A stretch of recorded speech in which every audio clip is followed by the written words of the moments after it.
Assalamualaikum warahmatullahi wabarakatuh.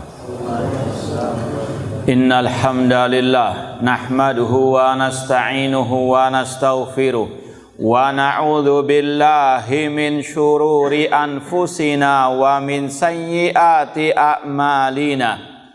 Man yahdihillahu fala mudhillalah wa man yudlil fala hadiyalah. Ashhadu an la ilaha illallah wahdahu la syarikalah wa ashhadu anna Muhammadan abduhu wa rasuluh. Ya ayyuhalladzina amanu taqullaha haqqa tuqatih wa la tamutunna illa wa antum muslimun.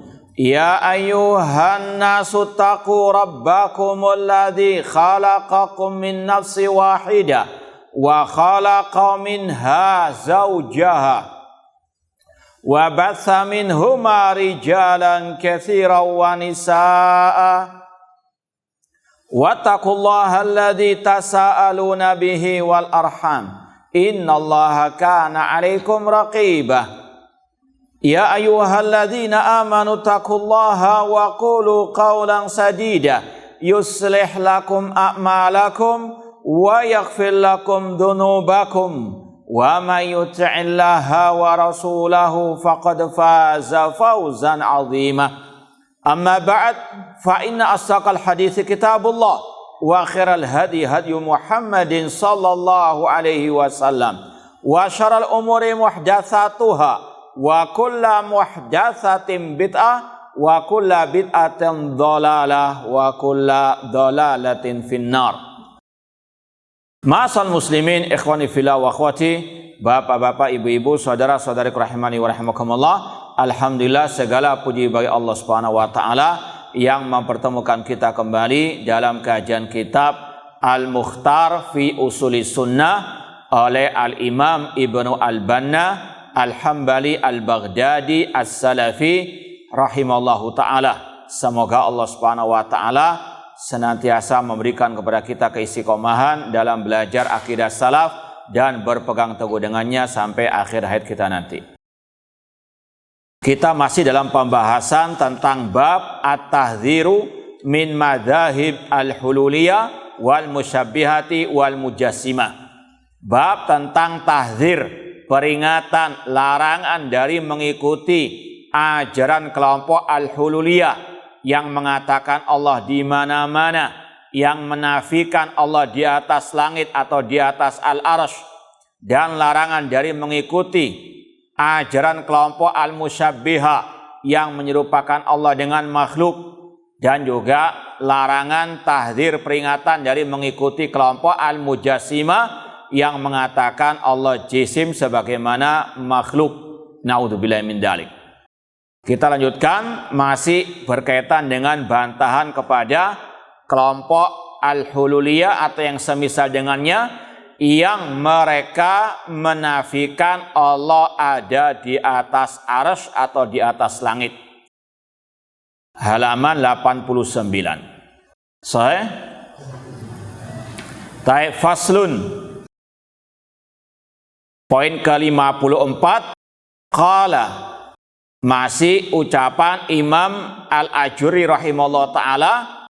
Beliau berkata, was-sunanu wal atharu qad waradat bidzalika mutawatiratan minat turqis siha.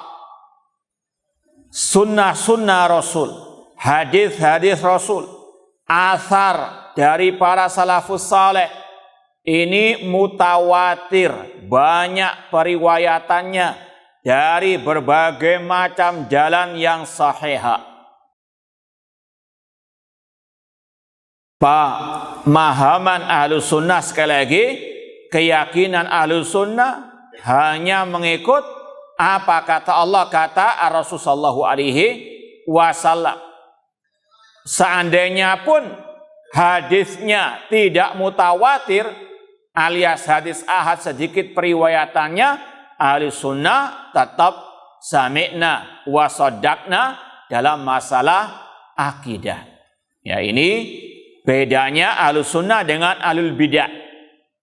Mereka ahlul bid'ah mengatakan kalau hadis ahad tidak bisa diterima dalam masalah al-aqidah. Ahlus sunnah tidak. Ahlus sunnah mengatakan selama hadisnya sahih, entah derajatnya mutawatir ataupun ahad, maka harus diterima. Ini salah satu pembeda ahlus sunnah dengan ahli al-bid'ah. Rasulullah SAW ketika mengutus Mu'adz bin Jabal ke negeri Yaman, kata para ulama, sendiri. Apa yang diajarkan oleh Mu'adz bin Jabal? Al-aqidah, at-tauhid.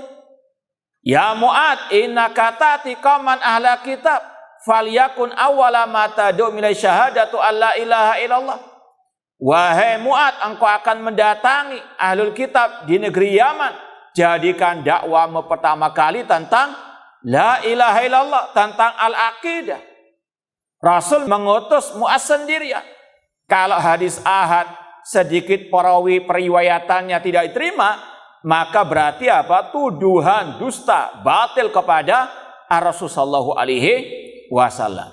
Ini sekali lagi yang harus disampaikan kepada umat. Hadis Rasul selama itu sahih, Ahlus sunnah sami'na wa ata'na dalam masalah ahkam, sami'na wa sadaqna dalam masalah al-khabar. Di antaranya masalah Allah fis sama'. Ini bukan hanya hadis saja yang menjelaskan akan hal ini, dan sudah kita sampaikan ayat-ayatnya dengan berbagai macam redaksinya.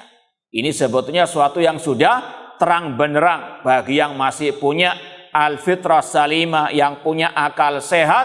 Allah fis sama, ya, bukan di mana-mana, bukan Allah bersatu dengan wali-walinya. Tidak dikatakan Allah tidak di ruang, tidak di waktu. Na'udzubillahi min dzalik. Ya, makanya Imam Ibnu Abil Is Al-Hanafi rahimahullah sangat keras ucapan beliau kepada orang-orang yang mengingkari Allah fis sama. Kata beliau setelah membawakan ayat tentang Fir'aun yang berkata kepada Haman, ya Hamanu ibni li sarhan la'alli ablughul asbabas samawati fa'attali'a ila ilahi Musa wa inni la'adhunnuhu kadzibah. Fir'aun berkata, wahai Haman, bangunkan untukku bangunan yang tinggi, yang ada tangganya yang sampai bisa ke atas langit, untuk aku melihat kepada sesembahannya Musa. Namun aku meyakini Musa itu berdusta, yaitu dalam masalah seruan Musa tentang Allah fis sama. Itu ngeyelnya Fir'aun sampai apa? Memperolok Nabi Musa dengan kata-kata tadi. Makanya kata Imam Ibnu Abil Is Al-Hanafi, faman angkara uluwallah fis sama fahuwa fir'auniyun. Barang siapa mengingkari ketinggian Allah di atas langit, dia pengikut Fir'aun. Mau jadi pengikut Fir'aun? Na'udzubillahi min dzalik. Namun sebaliknya kata beliau, wa man asbata uluwallah fis sama fahuwa musawiyun Muhammadi. Barang siapa yang menetapkan Allah di atas langit, maka dia pengikut Nabi Musa, pengikut Nabi Muhammad sallallahu alaihi wasallam. Ya, ribuan dalil tentang masalah ini dan sudah kita sampaikan. Imam Az-Zahabi yang bermadzhab Asy-Syafi'i rahimahullah punya kitab khusus judulnya Kitabul Ulu. Yang saya punya ada 2 jilid, ya, dengan tahqiq sekitar mungkin kalau dikumpulkan 2 jilid itu sampai 1000 lebih halamannya. Hanya berkaitan dengan ayat, hadis, asar ulama salaf dan juga ulama-ulama yang 4 mazhab, ya. Sekali lagi, sungguh terang benderang masalah ini. Cuma sebagaimana kata seorang penyair, al-haqqu syamsun wal uyunu nawadhiru lakinna takhfa al umyani. Kebenaran seperti matahari di siang bolong, tidak tersembunyi kecuali bagi orang-orang yang buta mata hatinya. Innaha la ta'mal absar walakin ta'mal qulub allati fis sudur. Kemudian dibawakan oleh Imam Al-Ajurri atau juga Imam Al-Ibn Al-Banna di sini. Hanya beberapa riwayat saja, meskipun ada salah satunya yang tidak sahih. Ya, namun ini sekedar sampingan saja, yang sahih banyak, ya. Dikatakan di sini akhbarana Abu Ali Al-Hasan ibnu Ahmad Al-Bazzaz qala haddatsana Abul Fadl Isa ibnu Musa ibni Abil Mutawakkil 'ala Allah qala haddatsana Ubaidullah ibnu Ahmad Al-Jassas qala haddatsana Muhammad ibnu Syu'aib At-Tustari qala haddatsana Safwan ibnu Isa qala haddatsana Muhammad ibnu Ajlan an Abi Hurairah radhiyallahu anhu qala Rasulullah alaihi wasallam. Dari sahabat Abi Hurairah radhiyallahu anhu, beliau berkata, Rasulullah SAW bersabda, "Lamma khalaqallahul khalqa, kataba biyadihi ala nafsihi, inna rahmati taghribu ghadabi." Ketika Allah menciptakan makhluk, Allah menulis dengan tangannya atas dirinya, "Inna rahmati, sesungguhnya rahmatku itu mengalahkan kemurkaanku." Di sini dalam riwayat, ya, tambahannya antum balik halaman 90, yang intinya di sini sebetulnya. Warawahu al-Ajuri, Imam al-Ajuri meriwayatkan dengan lafadz fahuwa indahu fauqal arsy, dan dia di sisi Allah di atas al-arsy. Sekali lagi, ini inti pembahasannya, penetapan Allah di atas al-arsy. Kalau kita kembali kepada hadis yang tadi pertama, lama khalaqallahu khalqa, ketika Allah menciptakan makhluk, ini berkaitan dengan catatan takdir pertama. Allah berfirman kepada Al-Qalam, "Uktub." Al-Qalam berkata, "Wa madza aktub?" Apa yang aku tulis ya Allah? "Uktub ma huwa kainun ila yaumil qiyamah." Tulislah semua kejadian sampai hari kiamat. Dan itu ditulis di sisi Allah di atas apa? Al-arsy. Dan ini sudah kita sampaikan pada kajian tafsir juz amma waktu lalu, bahwasanya ulama berselisih pendapat mana yang lebih dahulu, al-qalam atau arsy, ya, dari makhluk-makhluk Allah. Bahkan di kitab ini, betul atau tidak? Ada pembahasan awal-awal itu berkaitan dengan masalah ini. Yang rajih, ini termasuk ikhtilaf dalam masalah furu'ul akidah, cabang akidah.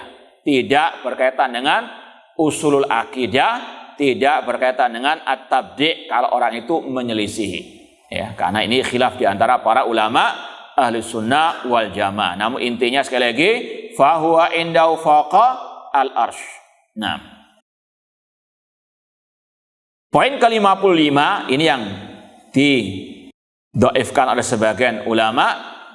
Riwayat wa haddatsana Abul Fatah Muhammad ibn Ahmad ibn Abi al-Fawaris al-Hafidh rahimahullah qala haddatsana Ahmad bin Sa'id qala haddatsana ammi Muhammad ibn Ahmad ibn Ma'dan qala haddatsana Ibnu Mutsanna qala haddatsana Yazid bin Dawud qala haddatsana Ali ibnu Ja'far an Abi Qurra an Sahal ibn Sa'id As-Sa'idi radhiyallahu anhu qala Rasulullah sallallahu fi qauli ta'ala wa ma kunta bijanibi tur idna daina. Dari Sahal bin Sa'id As-Sa'idi radhiyallahu anhu, beliau berkata, Rasulullah SAW bersabda tentang firman Allah surat Al-Qasas 46 yang berkaitan dengan Nabi Musa, wa ma kunta bijanibi tur, tidaklah engkau Nabi Musa berada di janibi tur, yaitu di bukit At-Tur, idna daina, ketika kami memanggilmu. Qala, kemudian berkata Rasulullah SAW, kataballahu kitaban fi waraqah. Ini wallahu alam, ana kurang paham betul asrin. Nah, cuma sekali lagi riwayatnya tidak sahih. Kataballahu kitaban fi waraqah wa wada'ahu ma'ahu alal arsy. Sebenarnya ini intinya. Cuma sekali lagi, ini hanya sekadar untuk sampingan saja. Karena Ahlus Sunnah hanya berdasarkan ayat atau hadis yang sahih. Kalaupun dicantumkan dalam kitab ulama hadis yang dhaif, maka di antara sebabnya hanya untuk lil isti'nas atau untuk sampingan saja. Intinya ayat atau hadis yang sahih. Kemudian kata hadis di sini, wa wada'ahu ma'ahu 'alal arsy. Allah meletakkannya bersamanya di atas al-arsy. Allah istawa 'alal arsy. Qabla an yakhluqad dunya bi alfai amin. Sebelum Allah menciptakan dunia atau 2000 tahun sebelum Allah menciptakan dunia. Ini kata sebagian ulama ada gharabah. Di antara cacatnya hadis, sebab hadis itu dhaif karena ada keanehan dalam matanya, ya, redaksinya. Di antaranya ini wallahu taala alam. Wa amara munadiyan yunadi ya ummata Muhammad qad ghafartu lakum qabla an tastaghfiruni wa a'taitukum qabla an tas'aluni faman laqiyan yaumal qiyamah yashhad alla ilaha illallah wa anna Muhammadan abdu wa rasuluh wa lam yusyrik bi aujabtu lahu al jannah. Kalau terusan hadis ini insya Allah sudah ada yang sahih juga tentang masalah orang bertauhid datang pada hari kiamat akan mendapatkan ampunan dari Allah Subhanahu wa taala. Dalam hadis yang sahih Allah berfirman dalam hadis qudsi, ya ibnu Adam lau ataitani bi qurabil ardi khataya summa la tusyrik bi syai'a la ataituka bi qurabil ardi maghfiratan. Wahai anak Adam, seandainya engkau datang kepada aku pada hari kiamat dengan membawa dosa setumpuk sebanyak bumi, namun engkau tidak berbuat syirik kepada aku akan mendatangimu dengan sebesar bumi ampunan. Ini keutamaan orang yang bertauhid. Cuma sekali lagi hadis ini ya ada gharabat tadi yang kurang tepat redaksinya, maka ada sebagian yang mendhaifkan. Ya, sekali lagi cukup ayat Ar-Rahman 'alal arsy istawa. Allah istawa di atas al-arsy. Ya, ayatnya cukup sebagai dalil, seandainya pun tidak ada yang sahih dari hadis Rasulullah SAW. Namun hadisnya banyak yang sahih. Nah, kalau mau lebih banyak lagi silakan lihat kitab Asy-Syariah langsung oleh Imam Al-Ajuri, dibawakan riwayat-riwayat yang banyak tentang masalah ketinggian Allah di atas arsy dari hadis Rasulullah SAW. Poin ke-56, wa qad haddatsana bi kitabil arsy li Ibni Abi Syaibah an Ibni As-Sawwaf. Kata Imam Ibn Al-Banna telah menceritakan kepada kami dalam kitab Al-Arsy oleh Imam Ibn Abi Syaibah. Jadi Imam Ibn Abi Syaibah ini insyaallah ulama di abad ketiga Hijriah punya kitab khusus judulnya Kitabul Arsy. Kalau yang anak punya kitab Al-Arsy karangan Imam Az-Zahabi. Kalau ini nggak punya, namun intinya sama. Hadis-hadis yang berkaitan dengan Al-Arsy diantaranya tentang ketinggian Allah di atas Al-Arsy. Yang anak punya kitab Al-Arsy karangan Imam Az-Zahabi 2 jilid. Wa huwa yastamil ala iddati ahadits fil arsy. Dalam kitab itu ada banyak hadis-hadis yang berkaitan dengan al-arsy. Raddan alal Jahmiyah. Itu sebagai bantahan kepada kelompok al-Jahmiyah yang mengingkari Allah ada di atas al-arsy. Wa dzakara al-Ajuri fi kitab syariah min dzalika syai'an katsira. Dan kata penulis bahwasanya Imam Al-Ajuri juga banyak menyebutkan riwayat-riwayat hadis-hadis yang berkaitan dengan Allah di atas arsy ya dalam kitab Asy-Syariah, yaitu lanjutan pembahasan tadi. Taib ini kita tinggalkan berkaitan dengan masalah bantahan kepada kelompok Al-Hululiyah. Sekarang poin yang ke-57, Al-Imam Ibnu Al-Banna As-Salafi rahimahullah berkata, wa ammal musyabbihatu wal mujassimatu fahumul ladina yaj'aluna sifatillahi azza wa jalla misla sifatil makhlukin wa hum kuffarun. Kata Imam Ibnu Al-Banna rahimahullah ta'ala, adapun kelompok al-musyabbihah dan kelompok al-mujassimah, mereka adalah orang-orang yang menyatakan sifat Allah sama dengan sifat makhluk. Ini versi Ahlus Sunnah. Ini versi ulama as-salaf. yang dinamakan al-musyabbiha, al-mujassima itu kalau menyamakan sifat Allah dengan sifat makhluk. Sebagaimana kata Imam Ahmad, kita baca langsung. Qala al-Imamu Abu Abdullah Ahmad ibnu Muhammad ibni Hanbal rahimahullah, al-musyabbiha taqul basarun ka basari wa yadun ka yadi wa man qala hadza faqad syabbaha Allah taala bi khalqihi. Kata Imam Ahmad, namanya kelompok musyabbiha itu yang mengatakan penglihatan Allah sama dengan penglihatanku, atau mengatakan tangan Allah sama dengan tanganku. Barang siapa yang mengatakan hal seperti ini, maka dia telah menyerupakan Allah dengan makhluknya. Sedangkan Allah berfirman, laisa kamitsli syai'un wa huwas samiul basir. Tidak ada sesuatu yang serupa dengan Allah, dan Dia Maha mendengar lagi Maha melihat. Jadi ini yang wajib disampaikan kepada umat, bahwasanya yang dilarang itu mengatakan tangan Allah sama dengan tangan makhluk. Adapun sekedar menetapkan Allah punya sifat tangan, tidak ada kelaziman menyerupakan Allah dengan apa? Makhluk. Ya, sekali lagi, ini versi Ahlus Sunnah, versi As-Salaf. Namanya al-musyabbiha, namanya al-mujassima kalau menyerupakan sifat Allah dengan sifat makhluk. Kalau mengatakan tangan Allah sama dengan tangan makhluk, baru namanya menyerupakan. Dan ini hukumnya kufur akbar, orangnya kafir, fahum kufar. Paham? Cuma kata-kata ya al-kuffar yang ditujukan kepada al-musyabbiha sekarang arahkan kepada Ahlus Sunnah wal Jamaah yang hanya sekedar menetapkan sifat Allah sesuai dengan apa yang disifatkan oleh Allah dalam Al-Quran dan As-Sunnah. Makanya lafadz tasbih ini lafadz yang seperti dua sisi mata pisau. Kalau ulama salaf yang memakai itu tepat pada sasarannya. Haram mentasbih Allah dengan makhluk dengan mengatakan tadi tangan Allah sama dengan tangan makhluk, ini haram, hukumnya kufur akbar. Tapi kalau ahlul bid'ah mengatakan tidak boleh mentasbih, alias tidak boleh mengatakan Allah punya sifat wajah, tidak boleh Allah memiliki tangan dan seterusnya, atau disifati dengan sifat tangan, sifat istiwa dan sebagainya. Paham?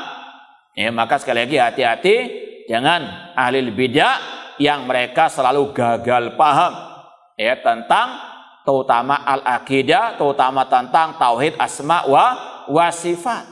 Mereka ketika mendengar ahli sunnah mengatakan Allah punya sifat wajah seperti yang Allah firmankan, wa yabqa wajhu rabbika dzul jalil wal ikram, Allah punya tangan sebagaimana firman Allah, bal yadahu mabsutatan, Allah punya sifat murka, wa ghadiballahu alaihim.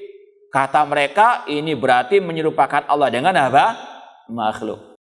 Ini adalah apa? Muncul dari kotoran pemikiran mereka yang dipenuhi dengan at-tashbih. Mereka apa? Terlintas kalau menetapkan sifat Allah berarti apa?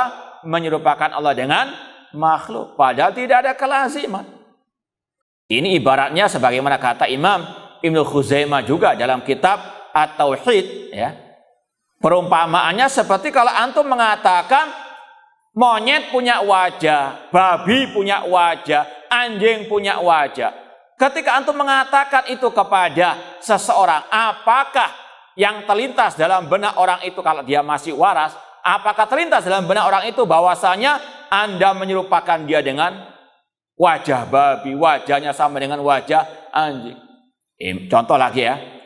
Ketika antum mungkin ya ada di antara antum yang baru dari KBS, Kebun Binatang Surabaya. Kemudian cerita kepada tetangga antum yang ahli bidah misalnya, ya. Wahai fulan, tadi anak ke KBS, anak lihat wajah monyet. Ini perumpamaannya apa seperti tadi? Dia akan marah. Jangan kau serupakan aku dengan monyet. Paham ya? Ini orang yang apa? nggak waras. Karena apa? Tidak ada kelaziman ketika disebutkan wajah monyet berarti menyamakan apa?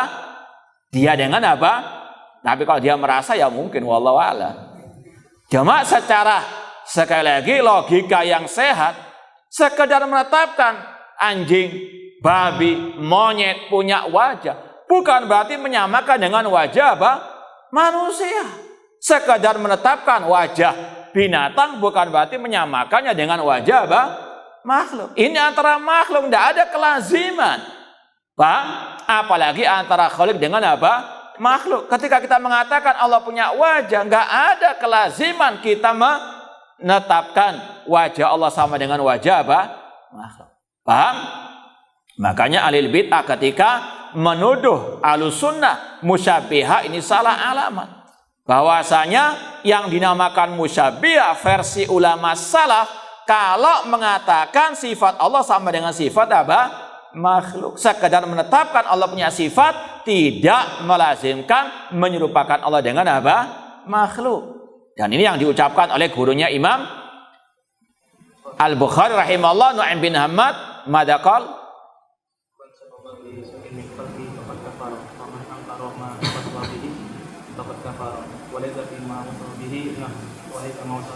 nafsahu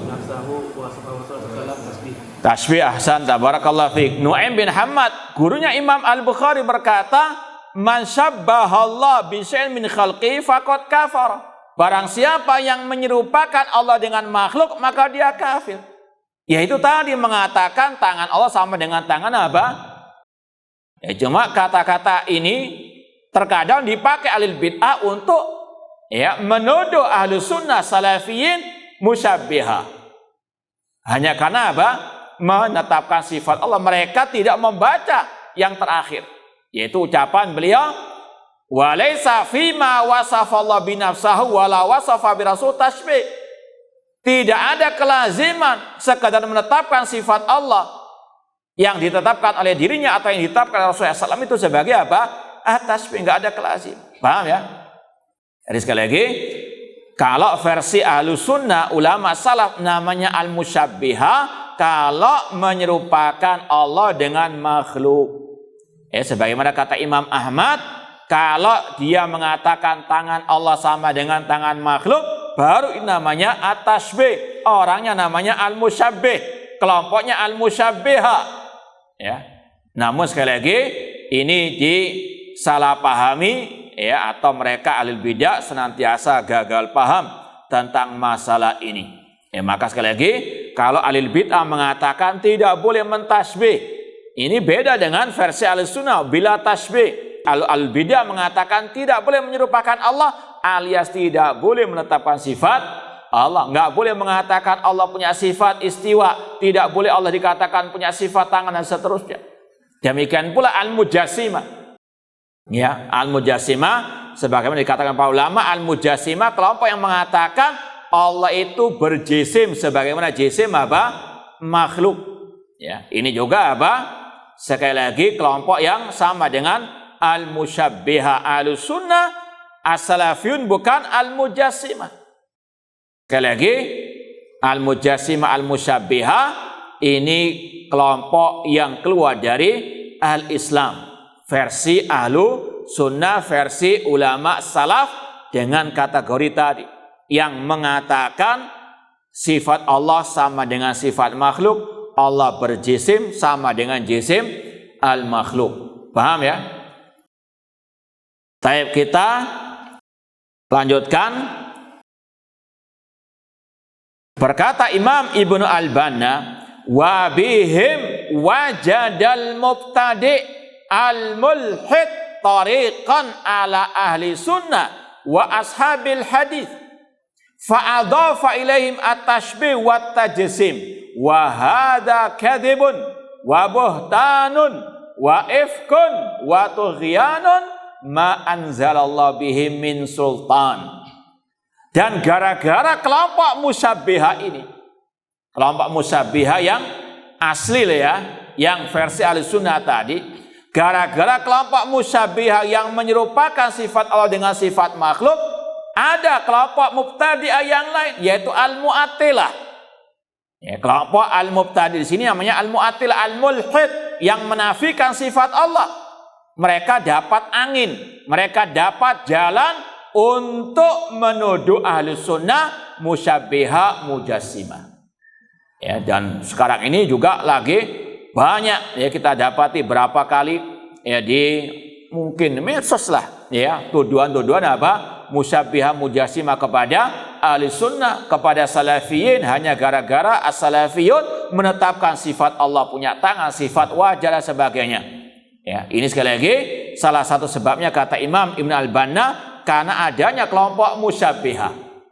Kelompok mu'attilah, kelompok yang menafikan sifat Allah, ketika mereka ingat kelompok musyabbiha, disandarkanlah kepada ahli sunnah yang menetapkan sifat Allah. Ya, kalau kita perinci, ada dua kelompok sesat dalam masalah asma wa sifat. Ya. Yang pertama kelompok al-musyabbiha, yang menyerupakan Allah dengan sifat makhluk. Lawannya kelompok mu'attilah yang menafikan sifat-sifat Allah. Ya. Ahlus sunnah pertengahan menetapkan sifat Allah tanpa menyerupakan. Berdasarkan firman Allah surat Asy-Syura tadi, laisa kamitsli syai'un wa huwas samiu al-basir. Tidak ada sesuatu pun yang serupa dengan Allah dan Dia Maha mendengar lagi Maha melihat. Laisa kamitsli syai', tidak ada sesuatu yang serupa dengan Allah. Ini tanzihun bila ta'til. Ini mensucikan Allah dari penyerupaan terhadap makhluk tanpa menafikan sifat Allah. Wa huwas samiul basir, dan Dia Maha mendengar lagi Maha melihat. Ini isbat, penetapan bila tamtsil, namun menetapkan tanpa menyerupakan. Ini pertengahan ahli sunnah wal jamaah. Ya, sekali lagi, dua kelompok sesat musyabbiha, mereka tidak memahami laisa kamitsli syai'. Kelompok al-mu'attilah tidak memahami wa huwas samiu al-basir. Ya. Nah, kelompok mu'attilah ini ketika mendengar ahli sunnah menetapkan sifat Allah, mereka apa? Menyamakan ahli sunnah dengan kelompok apa? Musyabbiha. Ini kegagalan pahaman al-mu'attilah. Ya. Kata Imam Ibn Al-Banna, wa bihim, dengan sebab kelompok musyabbiha itulah wajadal mubtadi mu'attilah. Dua-duanya mubtadi, musyabbiha mu'attilah, dua-duanya alil bid'ah. Ya, bahkan bid'ahnya mukaffirah. Mereka mendapatkan jalan untuk menuduh ahli sunnah apa? Musyabbiha mujassimah. Bahkan mereka juga apa? Membawakan ucapan-ucapan ulama salaf yang mentahdzir dari kelompok musyabbiha mujassimah. Cuma mereka apa? Salah menampakkan, atau mereka memang tidak paham maksud dari ulama salaf. Siapa itu musyabbiha, siapa itu al-mujassimah. Ya, sekali lagi ini adalah kelompok ahli al-bid'ah. Makanya dalam kajian kita kitab Aqidah Salaf Ashabul Hadits, Imam As-Sabuni Asy-Syafi'i, beliau menyebutkan ciri-ciri kelompok alil bid'ah. Di antara kelompok Jahmiyah, wa alamatul Jahmiyah tasmiyatuhum ahla sunnah musyabbiha. Di antara ciri kelompok ya al-Jahmiyah, mereka apa? Menuduh ahlu sunnah al-musyabbiha. Ya, sekali lagi, ini adalah tuduhan dosa. Kata beliau, wa hadza kadzibun wa buhtan. Ini adalah kedustaan dan apa? Kebohongan, wa ifkun wa tughyan, yang tidak Allah turunkan keterangan padanya. Dan ini sepanjang masa terjadi. Ini Imam Ibn Al-Banna yang hidup di abad ke-5 Hijriah. Demikian pula Imam As-Sabuni Asy-Syafi'i. Bahwasanya alil bid'ah ini kelakuannya menuduh ahlu sunnah dengan tuduhan-tuduhan dusta. Nah, qad nazzahallahu subhana hamlatal Qur'an wa athari Rasul sallallahu. Padahal Allah mensucikan para pembela Al-Qur'an, para pembela athar sunnah Rasul, alladzina hum surjul ibad, yang mereka merupakan pelita bagi para hamba-hamba Allah. wa nurul bilad, cahaya bagi negeri-negeri kaum muslimin, an misli hadil maqala al-awra wal jahalatil amya.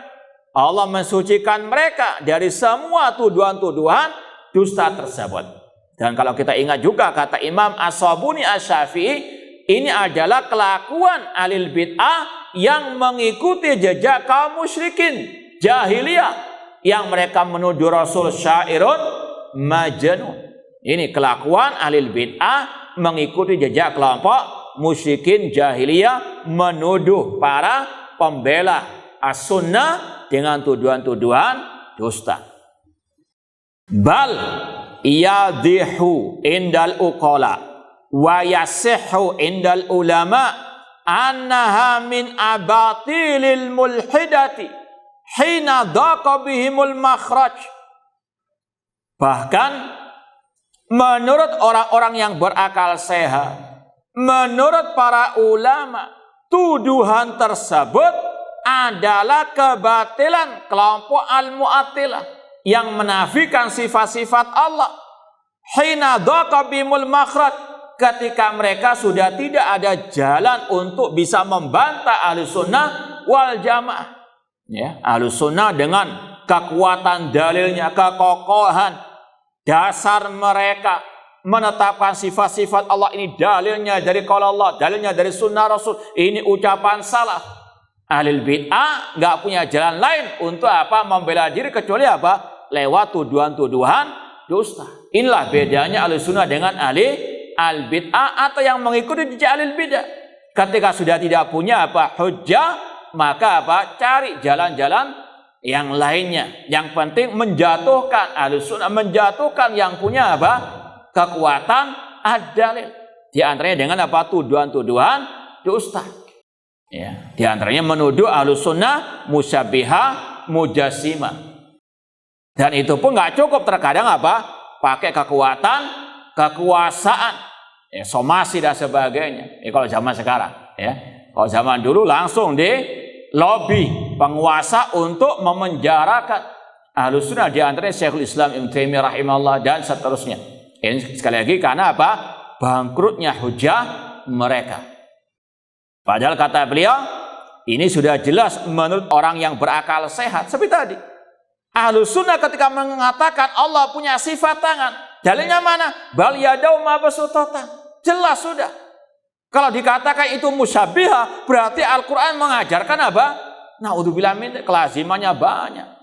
Ya. Maka sekali lagi, mereka nggak punya hujah. Terang benerang hujah Ahlus Sunnah kokoh sekali.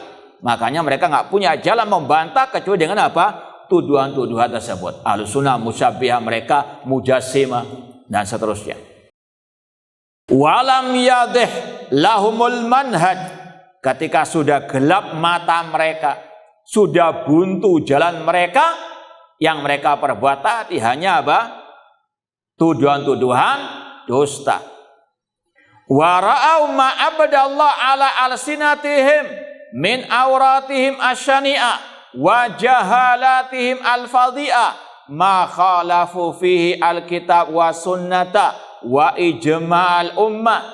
Dan mereka, ya, ahlul bid'ah tersebut menyaksikan sendiri, melihat sendiri bagaimana Allah Subhanahu wa taala menampakkan aurat mereka, kebatilan, penyimpangan mereka, kebodohan, kejahilan mereka yang sangat amat parah ketika mereka menyelisih Al-Quran dan Sunnah dan ijma' umat.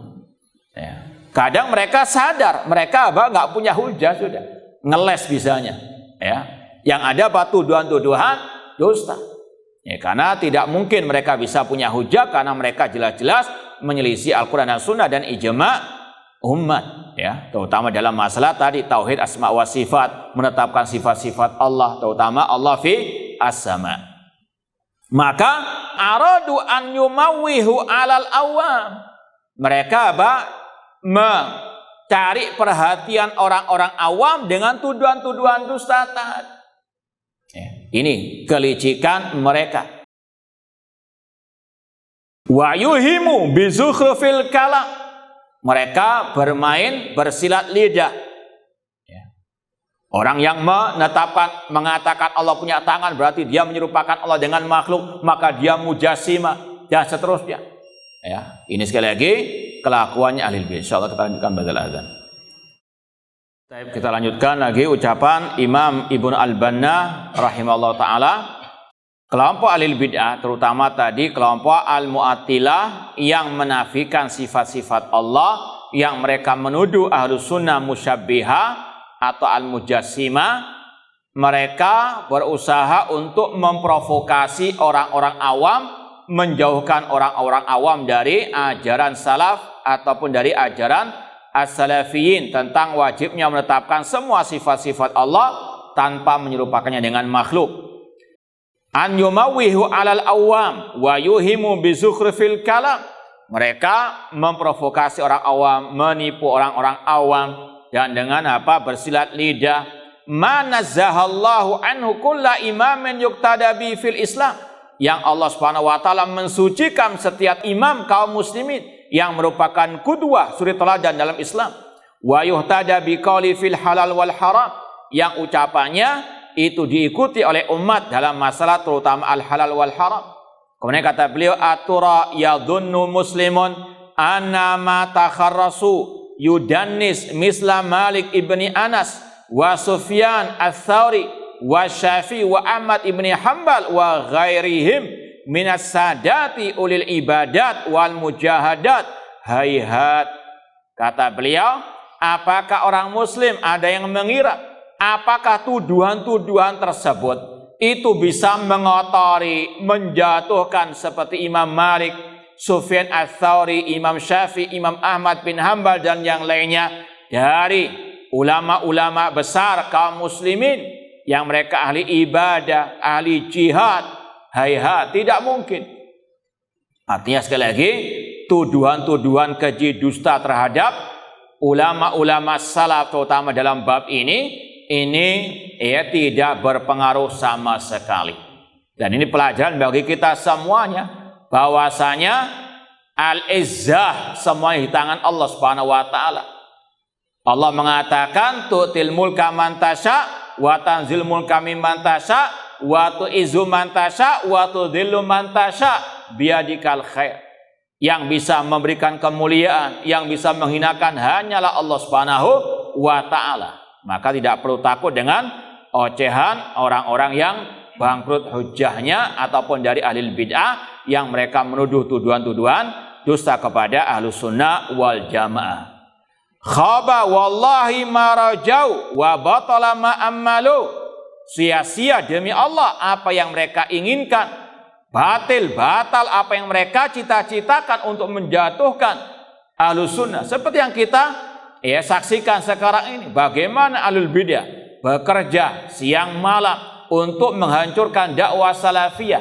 Namun yakini la tazalu ta'ifatun min ummati zahirina alal haq. Al-haqqu mansurun wa mumtahan.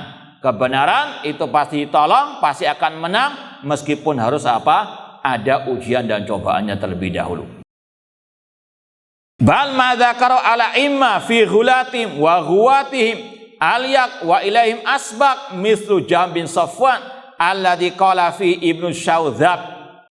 Bahkan apa yang diucapkan oleh para imam-imam ahli sunnah tentang tokoh-tokoh mereka yang sesat menyesatkan itu lebih layak ditujukan tuduhan-tuduhan mereka tersebut. Seperti Jahm bin Safwan yang dikatakan oleh seorang ulama yang bernama Ibnu Syaudzab, Jahm bin Safwan imamnya Mu'attilah tarakas salata arba'ina yauman ala wajhi syak. Dia pernah tidak salat selama 40 hari karena ragu tentang Rabbnya, ada atau tidak Rabbnya Allah Subhanahu wa taala. Ini kalau lihat dalam sejarahnya lagi, ini sebabnya karena dia pernah dialog dengan kelompok ateis yang mengingkari adanya Allah Subhanahu wa taala. Di antaranya diajukan pertanyaan, apakah Allah Rabb yang engkau sembah itu bisa engkau rasa, engkau cium baunya, engkau ya, lihat langsung dan seterusnya. Karena mereka tidak mengimani hal-hal yang gaib tersebut. Maka ketika dialog tersebut mulai Jaham ragu tentang adanya Allah Subhanahu wa taala, dia pun tidak mau salat sampai 40 hari. Ini bahayanya syubhat, bahayanya dekat dengan ahli bidah atau bahkan dialog dengan ahli al-bidah. Wa qila lahu bisyam aina turidu. Pernah dikatakan kepada Jahm bin Safwan ketika ada di negeri Syam, kemana engkau akan pergi? Faqal atlubu rabban a'buduhu. Aku mencari Rabb yang aku ibadahi. Karena syak dalam keadaan kebingungan. Ini salah satu tokoh penyesat umat sampai detik ini. Jahm bin Safwan. Ada ungkapan yang indah dari seorang penyair Arab yang mengatakan, ajibtu li syaitanin da'an nasa jahratan ilan nari wastuq qasmuhu min jahannama. Kata seorang penyair Arab, ajibtu li syaitanin, aku sangat terheran-heran dengan setan yang menyeru manusia terang-terangan ke neraka, dan namanya itu diambil dari jahannama. Maksudnya siapa? Antum kalau lihat di kamus Arab misalnya, antum cari kata-kata jahannam itu mulanya dari apa? Jim, ha, dan mim, jahannam. Paham? Ini salah satu ungkapan indah tentang sosok Jahm bin Safwan. Dia setan yang menyeru manusia ke neraka dan namanya klop dengan jahannam. Paham? Baik. Wa mislu Ma'bad al-Juhani alladzi qala fi al-Hasan. Ada lagi tokoh penyesat umat, ini kelompok Al-Qadariyah, Ma'bad al-Juhani yang kisahnya masyhur dalam awal Sahih Muslim. Qala fi al-Hasan, Al-Hasan al-Basri berkata, la tujalisu fa innahu dhalun mudil. Jangan kalian duduk bersama Ma'bad al-Juhani karena dia sesat dan menyesatkan. Gini, ulama-ulama salaf sangat amat luar biasa keras tegasnya kepada para penyesat umat agar umat selamat dari kesesatan mereka. Wa mislu Amr bin Ubaid alladzi qala Abu Nadhr. Ini antara kelompok Jahmiyah, kelompok Mu'tazilah. Ya, tadi Jahm bin Safwan tokohnya kelompok Jahmiyah, ini kelompok Ma'bad al-Juhani tokohnya Al-Qadariyah Al-Mu'tazilah. Ini Amr bin Ubaid tokohnya kelompok Mu'tazilah, ya, para penuhan akal. Alladzi qala Abu Nadhr sami'tu yat'an ala sahaba wa yaqul kana Ibnu Umar hashwiyan. Ini kata Abu Nadhr bahwasanya aku pernah mendengar Amr bin Ubaid mencela para sahabat Rasul.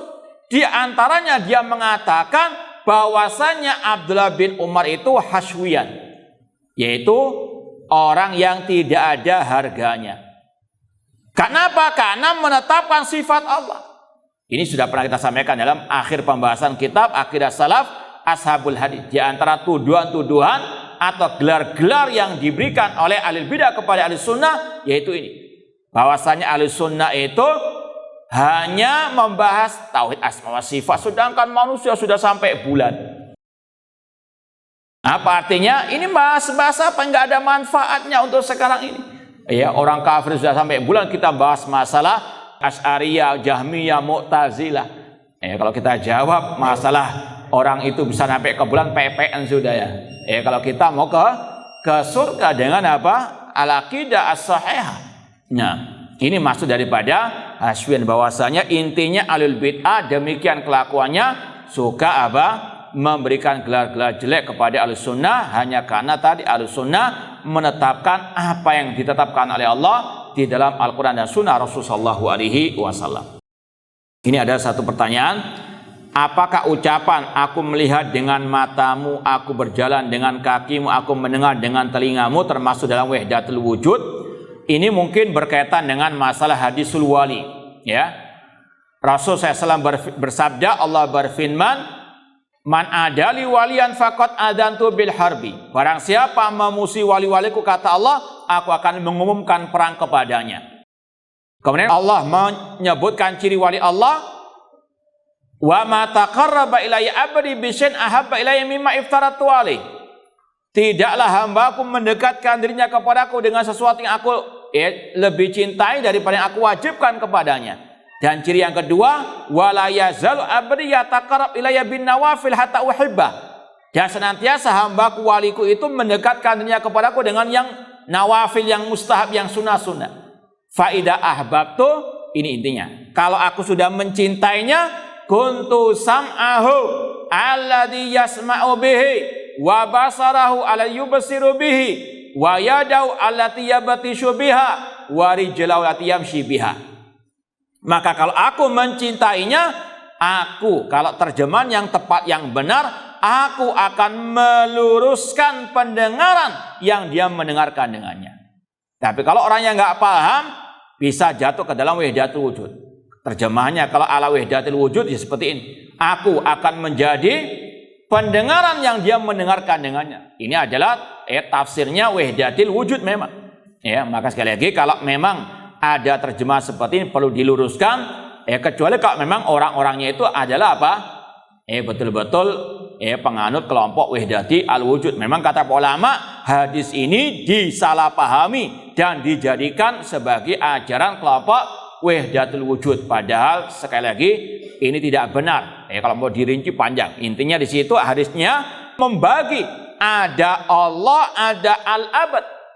Man adali waliyan, ada Allah, ada wali.